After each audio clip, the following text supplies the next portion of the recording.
بسم اللہ الرحمن الرحیم۔ ابتداً بعد ولادت 7 روز تک صوبیہ نے جو ابو لہب بن عبد المطلب کی آزاد کردہ لونڈی تھیں رسول اللہ صلی اللہ علیہ وآلہ وسلم کو دودھ پلایا۔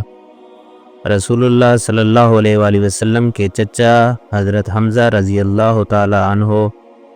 کو بھی صوبیہ نے دودھ پلایا تھا، اسی لیے مسروع بن صوبیہ اور سیدنا حمزہ دونوں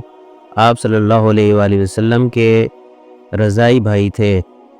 8ویں روز شرفائے عرب کے دستور کے موافق آپ صلی اللہ علیہ وآلہ وسلم قوم حوازن کے قبیلہ بنی سعد کی ایک خاتون حلیمہ کے سپرد کیے گئے کہ وہ بطور داعیہ آپ صلی اللہ علیہ وآلہ وسلم کو دودھ پلائیں اور اپنے پاس رکھ کر پرورش کریں۔ شرفائے عرب اس لیے بھی اپنے بچوں کو ان بدوی عورتوں کے سپرد کرتے تھے کہ بیابان کی کھلی اور آزاد آب و ہوا میں وہ رہ کر بچے تندرست اور مضبوط ہو جائیں، نیز ان کی زبان زیادہ فصیح اور عمدہ ہو جائے، کیونکہ بدویوں کی زبان شہریوں کی زبان کے مقابلہ میں زیادہ صاف، خالص اور فصیح ہوتی تھی۔ حلیمہ سعدیہ سال میں 2 مرتبہ یعنی ہر 6 مہینے آپ صلی اللہ علیہ وآلہ وسلم کو مکہ میں لا کر آپ صلی اللہ علیہ وآلہ وسلم کی والدہ آمنہ اور آپ صلی اللہ علیہ وآلہ وسلم کے دادا حضرت عبد المطلب کو دکھا جاتی تھیں۔ آپ صلی اللہ علیہ وآلہ وسلم نے 2 برس کی عمر تک حلیمہ سعدیہ کا دودھ پیا اور 2 برس تک اور یعنی 4 سال کی عمر تک حلیمہ سعدیہ کے گھر قبیلہ بنی سعد میں پرورش پاتے رہے۔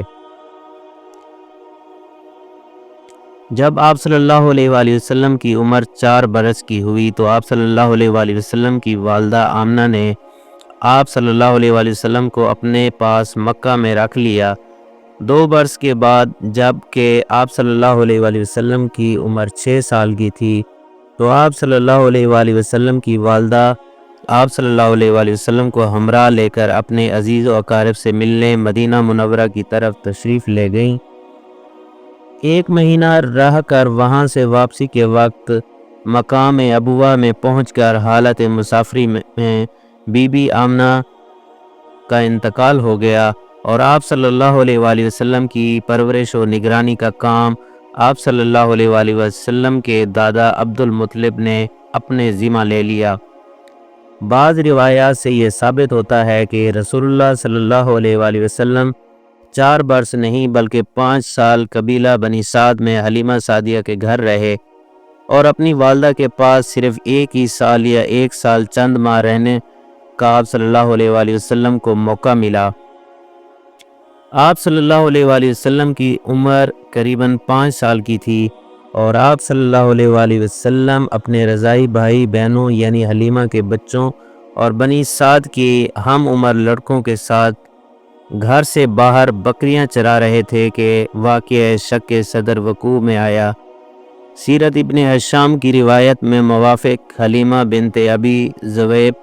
اس واقعے کو اس طرح بیان کرتی ہیں کہ ایک روز میرے دونوں بچے دوڑتے ہوئے میرے پاس آئے اور کہا کہ 2 سفید پوش آدمی ہمارے قریشی بھائی کو پکڑ کر لے گئے اور ان کا سینہ چاک کر ڈالا۔ میں اور میرا شوہر حارث بن عبد العزیز دونوں اس مقام پر گئے، دیکھا کہ خوف کے مارے آپ صلی اللہ علیہ وآلہ وسلم کا رنگ فک ہے۔ میں نے دوڑ کر آپ صلی اللہ علیہ وآلہ وسلم کو گلے لگا لیا اور حال دریافت کیا تو آپ صلی اللہ علیہ وآلہ وسلم نے فرمایا کہ 2 سفید پوش آدمی میرے پاس آئے اور مجھ کو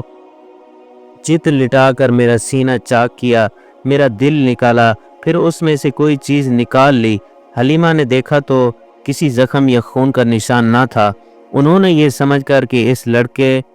پر کسی جن وغیرہ کا کوئی اثر ہو گیا ہے آپ کو دیر تک اپنے پاس رکھنا مناسب نہ سمجھا اور آپ صلی اللہ علیہ وآلہ وسلم کو آپ کی والدہ کے پاس مکہ میں لا کر تمام کیفیت سنا دی اور اپنا خیال ظاہر کیا کہ اس لڑکے پر کسی جن کا اثر ہو گیا ہے۔ سیدنا آمنہ رضی اللہ تعالی عنہا نے سن کر فرمایا،